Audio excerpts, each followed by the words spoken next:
AP ముఖ చిత్రాన్ని మార్చే ప్రాజెక్ట్ అది. కేంద్రం ఎప్పుడూ అనుమతి ఇచ్చిన ఈ ప్రాజెక్టుకు ఇప్పుడు నిధుల కేటాయింపులు జరగనున్నాయి. భూసేకరణతో సహా మొత్తం ఖర్చును భరించడానికి కేంద్రం గ్రీన్ సిగ్నల్ ఇచ్చింది. ఏంటా ప్రాజెక్ట్? దానితో ఏపీ ముఖ చిత్రం ఎలా మారుతుంది? ఏ రాష్ట్రం అభివృద్ధి చెందాలన్నా ముఖ్యంగా రోడ్లు అనేవి చాలా కీలకం. ముంబై, చెన్నై, హైదరాబాద్ లాంటి నగరాలు ట్రాఫిక్ లేకుండా అభివృద్ధి చెందాయంటే దానిలో ప్రధానంగా ఔటర్ రింగ్ రోడ్డు ఒకటి. విజయవాడ ఏపీ రాజధానిలో కూడా ఇప్పుడు ఔటర్ రింగ్ రోడ్ నిర్మాణాన్ని చేపట్టబోతున్నారు. ఈ ఔటర్ రింగ్ రోడ్డు ఎక్కడ ప్రారంభమయ్యి ఎక్కడ ఎండ్ కాబోతుంది, ఎన్ని లైన్లతో ఈ యొక్క ఔటర్ రింగ్ రోడ్ను ఏర్పాటు చేస్తున్నారు, దీని బడ్జెట్ అంతా ఎంత సమయంలో పూర్తి చేస్తారు, చూడండి ఈ స్టోరీ. కాలం ఎప్పుడూ ఒకేలా ఉండదు అనడానికి ఎన్నో ఉదంతాలున్నాయి. తాజాగా ఏపీ రాజకీయ ముఖ చిత్రాన్ని తీసుకుంటే ఉమ్మడి ఏపీ రెండు తెలుగు రాష్ట్రాలుగా విడిపోయిన సందర్భంలో విభజిత ఏపీ రాష్ట్రానికి తొలి ముఖ్యమంత్రిగా నారా చంద్రబాబు నాయుడు ఉన్నారు. స్వయంగా విజనరీ అయిన చంద్రబాబు ఏపీని కొత్తగా డిజైన్ చేయడానికి ఎన్నో ప్రణాళికల్ని రచించారు. రాష్ట్రం విడిపోయాక ఆర్థికంగా వెనుకబడ్డ ఏపీని గాడిన పెట్టడానికి చంద్రబాబు తనదైన శైలిలో ప్రాజెక్టులకు రూపకల్పన చేశారు. అందులో అత్యంత ప్రతిష్టాత్మకమైంది అమరావతి చుట్టూ ఔటర్ రింగ్ రోడ్ నిర్మాణం. కేంద్రం నుంచి ఈ ప్రాజెక్టుకు అనుమతుల్ని సాధించి పనులు మొదలు పెట్టాలనుకునేలోగా రాష్ట్రంలో అధికారం చేతులు మారింది. వైసీపీ పాలనలో అమరావతి అంశమే మూలన పెట్టేశారు. దీంతో అనివార్యంగా ఓఆర్ఆర్ ప్రాజెక్టు మసకబారింది. ముఖ్యంగా 2024 ఎన్నికల్లో మరోసారి చంద్రబాబు నాయుడు ప్రభుత్వం తిరుగులేని మెజార్టీతో ఏర్పాటైంది. దీనికి తోడు కేంద్రంలో మోదీ ప్రభుత్వానికి చంద్రబాబు సహకారం ఎంతో కీలకంగా మారింది. ఇంకేముంది, అధికారంలోకి వచ్చి రావడంతోనే సీఎం చంద్రబాబు అమరావతికి ఆక్సిజన్ అందించారు. రాజధాని పునర్నిర్మాణం దిశగా చకచకా చర్యలు తీసుకుంటున్నారు. దీంతో పాటే మూలన పడ్డ ఓఆర్ఆర్ ప్రాజెక్టును కూడా పట్టాలెక్కించే పని పెట్టుకున్నారు. బాబు కోరిందే తక్షణం కేంద్రం కూడా ఓఆర్ఆర్ ప్రాజెక్టుకు నిధులు ఇవ్వడానికి ముందుకొచ్చింది. అమరావతి చుట్టూరా కృష్ణా, గుంటూరు జిల్లాల గుండా నిర్మించే 189 కిలోమీటర్ల ఔటర్ రింగ్ రోడ్ ఎక్స్ప్రెస్ వేను కేంద్ర ప్రభుత్వం ఆమోదించింది. ముఖ్యమైన మౌలిక సదుపాయాల అభివృద్ధికి సిద్ధమైంది. మొత్తం ప్రాజెక్టు అంచనా వ్యయం 25,000 కోట్లుగా లెక్కగట్టారు. భూసేకరణతో సహా మొత్తం ఖర్చును కేంద్ర ప్రభుత్వమే భరిస్తుందని రాజమండ్రి ఎంపీ, ఏపీ బీజేపీ అధ్యక్షురాలు పురంధేశ్వరి ట్వీట్ ద్వారా వెల్లడించారు. ఈ మేరకు బడ్జెట్లో నిధుల కేటాయింపు చేయనున్నారు. దీంతో ఓఆర్ఆర్ కు మహద్దశ వచ్చినట్లే అని ఏపీ ప్రజలు, మరి ముఖ్యంగా ఓఆర్ఆర్ పరిసర గ్రామాల ప్రజలు సంతోషం వ్యక్తం చేస్తున్నారు. ఇప్పుడు ఈ రోడ్డు వల్ల ఈ ట్రాఫిక్ మెయిన్ క్లియర్ అవుతుంది. ప్లస్ ఇంకేంటంటే పల్లెటూరు నుంచి సిటీకి వచ్చే వాళ్ళకి డెవలప్మెంట్ ఎక్కువగా ఉంటుంది. ఎక్కువగా దూరం లాంగ్ జర్నీ కాకుండా షార్ట్ కట్ అవుతుంది. మెయిన్ స్కూళ్ళు పల్లెటూరు నుంచి వేరే స్కూల్కి పంపించుకోవాలనుకున్న వాళ్ళకి ఇబ్బంది ఉండదు. మెయిన్ ఈ ఏడాది బడ్జెట్లోనే 5,000 నుంచి 10,000 కోట్ల నిధుల్ని కేటాయించే అవకాశాలున్నాయని తెలుస్తోంది. ప్రస్తుతం ఏపీలో ఉన్న ఆర్థిక పరిస్థితుల దృష్ట్యా భూసేకరణ ఖర్చు కూడా కేంద్రమే భరించాలని సీఎం చంద్రబాబు కేంద్ర మంత్రి గడ్కరీని కోరారు. చంద్రబాబు ప్రతిపాదనపై కేంద్ర ప్రభుత్వం సానుకూలంగా స్పందించడం విశేషం.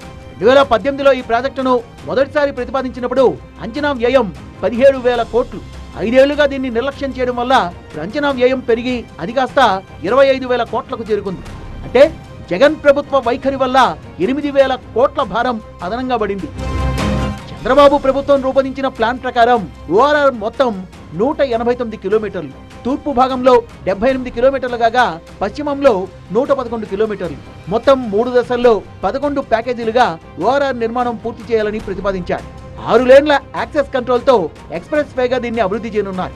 ఉమ్మడి కృష్ణా, ఉమ్మడి గుంటూరు జిల్లాల్లో ఓఆర్ఆర్ విస్తరించనుంది. 22 మండలాల పరిధిలోని 87 గ్రామాల మీదుగా ఓఆర్ఆర్ నిర్మితమవుతుంది.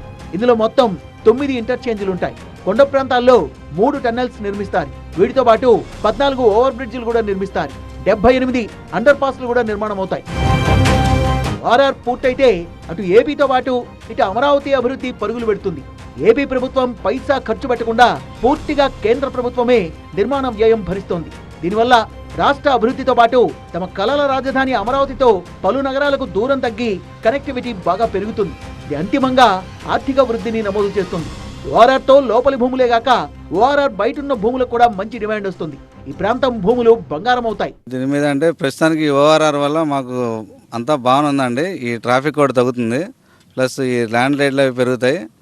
తర్వాత ఈ విజయవాడ సిటీలో కొద్దిగా యాక్సిడెంట్లు కూడా బాగా అవుతున్నాయండి. ఈ స్కూల్ పిల్లలు ఈ రోడ్లు దాటాలన్నా చాలా ఇబ్బందిగా ఉంటుంది. ఈ ఓఆర్ఆర్ రావడం వల్ల మాకు సిటీలో ట్రాఫిక్ తగ్గి మాకు ఊళ్ళో కూడా కాస్తంత వ్యాపారాలు కూడా బాగా పెరుగుతాయండి. ఈ బైపాస్ వల్ల మాకు కూడా ఈ స్థలాలు అవి పెరుగుతాయి. తర్వాత మాకు వ్యాపారం అది బాగుంటుందండి. ఎన్నో ఆర్థిక కార్యకలాపాలకు ఈ ప్రాంతం కేంద్రంగా మారిపోతుంది. ఓఆర్ఆర్ బయట కొన్ని కిలోమీటర్ల వరకు దీని ప్రభావం ఉండబోతోంది. అమరావతి పక్కనే ఉన్న విజయవాడ, గుంటూరు, మంగళగిరి, తాడేపల్లి వంటి పట్టణాలు కలిసిపోయి ఇది మహానగరంగా మారిపోయే అవకాశం ఉంది. అవుటర్ రింగ్ రోడ్డు పడటం వల్ల చాలా సేఫ్టీ ప్రజలకు కానీ మరి వాహనదారులకు కానీ దగ్గర ప్రాంతాలకి కోరప్ చేస్తానికి బాగా ఉండిద్ది. ఇది చంద్రబాబు నాయుడు మంచి ప్లాన్తో చేశాడు.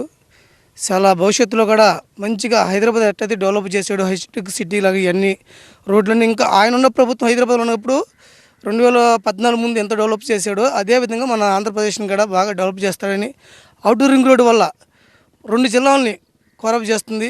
చాలా నగరాల్లో మనం ఓఆర్ఆర్లు చూస్తుంటాం. వీటిని ప్రధానంగా ఆయా నగరాల్లో జనాభా పెరగడం వల్ల భరించలేని స్థాయికి చేరుకున్న ట్రాఫిక్ రద్దీని తగ్గించేందుకు నిర్మించారు. దీంతో పాటే కొత్త ప్రాంతాలకు కూడా అభివృద్ధిని విస్తరించేందుకు ఈ ఔటర్ రింగ్ రోడ్లు ఉపయోగపడతాయి. అమరావతి చుట్టూరా నిర్మించే ఓఆర్ఆర్ వీటికి భిన్నంగా రూపొందుతోంది. అమరావతి చుట్టూ ఉన్న ప్రాంతాల్ని ఒక ప్రణాళిక ప్రకారం డెవలప్ చేయాలన్న లక్ష్యంతో రాజధానికి లింక్ గా ఉండేలా ఓఆర్ఆర్ను నిర్మించనున్నారు. ఉమ్మడి కృష్ణా, ఉమ్మడి గుంటూరు జిల్లాల గుండా సిఆర్డీఏ పరిధిలో 189 కిలోమీటర్ల పొడవున ఔటర్ రింగ్ రోడ్ను నిర్మిస్తున్నారు. 2 వైపులా 150 మీటర్ల వెడల్పుతో సర్వీస్ రోడ్లు, 6 వరుసల యాక్సెస్ కంట్రోల్ ఎక్స్ప్రెస్ వేని నిర్మిస్తారు. ఈ ప్రాజెక్టుకు 3,404 హెక్టార్ల భూమి సేకరించాలి. దీనికి 4,198 కోట్లు ఖర్చవుతుందని 2018లో అంచనా వేశారు. 5 ఏళ్లు గడిచిపోవడంతో భూసేకరణ వ్యయం భారీగా పెరిగే అవకాశం ఉంది. ప్రాజెక్టుకు అప్పట్లోనే చంద్రబాబు ప్రభుత్వం outer ring road for new capital city అని పేరు పెట్టింది.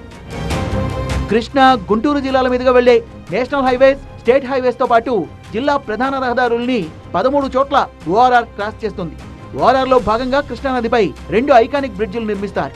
అమరావతి ఆలయానికి సమీపంలో ఒక బ్రిడ్జి, తొట్లవల్లూరు దగ్గర మరో బ్రిడ్జి నిర్మిస్తారు. ఇవే కాకుండా ఓఆర్ఆర్ రూట్ లో 12 మెయిన్ బ్రిడ్జిలు, 51 స్మాల్ బ్రిడ్జిలు నిర్మిస్తారు. ఓఆర్ఆర్ లోపల మొత్తం 40 మండలాలు ఉన్నాయి.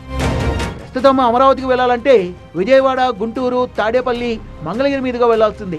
ఈ మార్గాల్లో నిత్యం విపరీతమైన ట్రాఫిక్ ఉంటుంది. పైగా చుట్టూ తిరిగి వెళ్ళాలి. ఓఆర్ఆర్ పూర్తయితే ఏపీలోని పలు ప్రాంతాలు, ఇతర రాష్ట్రాల నుంచి రోడ్డు మార్గంలో నేరుగా అమరావతిని చేరుకోవచ్చు. పైగా అమరావతికి ప్రతిపాదనలో ఉన్న మచిలీపట్నం, నిజాంపట్నం పోర్టులు చెరోవైపు ఉన్నాయి. తెలంగాణ, ఛత్తీస్గఢ్ వంటి తీర ప్రాంతం లేని రాష్ట్రాలకు ఈ 2 పోర్టులు ఓఆర్ఆర్ వల్ల దగ్గరవుతాయి. అలాగే అమరావతి, విజయవాడ, గుంటూరు నుంచి గన్నవరం, శంషాబాద్ ఎయిర్పోర్టులు కూడా సులభంగా చేరుకోవచ్చు. విశాఖ నుంచి హైదరాబాద్కు వెళ్లే ట్రాఫిక్ విజయవాడను టచ్ చేయాల్సిన అవసరమే రాదు. అన్నింటికీ ఓఆర్ఆర్ చక్కటి పరిష్కారం. ఓఆర్ఆర్ బయటున్న చాలా ప్రాంతాలని అర్బన్ నోడ్స్ గా, మరికొన్నింటిని గ్రోత్ సెంటర్లుగా డెవలప్ చేయాలన్నది చంద్రబాబు ప్రభుత్వ లక్ష్యం. దీనికి తోడు 17 టౌన్షిప్లు డెవలప్ చేయాలన్న ప్రతిపాదన కూడా బాబు దగ్గరుంది. ప్రజలిచ్చిన అధికారాన్ని ఈ 5 ఏళ్ల పాటు అభివృద్ధి పనులకు కేటాయించి అప్పుల ఊబిలోంచి ఏపీని గట్టెక్కించినట్లయితే చంద్రబాబు ప్రభుత్వానికి ఇక తిరుగుండదు. అన్నీ కూడా సవ్యంగా జరగాలని ఏపీ ప్రజలు మనస్ఫూర్తిగా కోరుకుంటున్నారు. రాజధాని అమరావతికి ఔటర్ రింగ్ రోడ్డు మణిహారం కాబోతుంది. కృష్ణా, గుంటూరు జిల్లాల ట్రాఫిక్కే కాదు, చతికిలపడ్డ రియల్ ఎస్టేట్ రంగం కూడా మళ్ళీ ఊపందుకోనుంది. కెమెరామ్యాన్ సురేంద్రతో బాబీ, TV9 విజయవాడ.